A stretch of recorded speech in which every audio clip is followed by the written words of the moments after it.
An increase in gun violence in Minneapolis and St. Paul has spurred activists from both sides of the river to come together to plan a peace conference.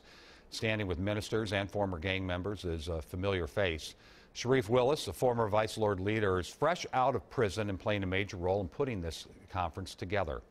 WCCO's Reg Chapman has more on Willis's past and the future he hopes to have. What has to happen is our community resolving those problems themselves. Sharif Willis is back and working again to bring peace to the streets. All of us have to come and sit down at the table because this is bigger than any one person and or group. Willis is the driving force behind this gathering of ministers, former street organization leaders, and activists. Their goal, to quell the gun violence that's claiming lives in both Minneapolis and St. Paul by reaching out to those directly involved. We've sought out different individuals from various cliques and groups, and they've all have said the same thing, that they're willing to come and sit down and work to resolve their issues. Willis has been down this road before. He and Reverend Jerry McAfee co-founded United for Peace, an organization designed to stop the gang war in Minneapolis in the 90s. The group had supported police until the 1992 murder of Minneapolis police officer Jerry Hoff.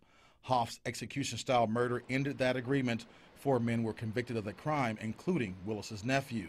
I want to be that person, along with others who have expressed the same willingness to talk to these young people and let them know that you can do something different with your life.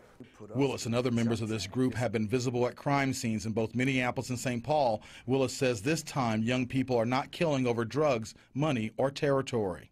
It's about somebody saying something or looking at somebody in some type of manner in which the other person doesn't like. In a nutshell, that is what it is. They're shooting each other out of fear that the other individual is going to shoot them.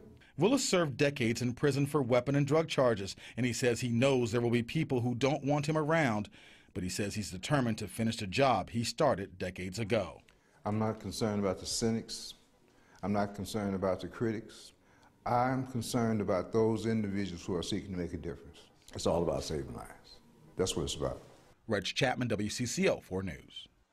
The peace conference will also address some of the causes of violence, things like poverty and the lack of educational and employment opportunities. The hope is to get churches and families more involved.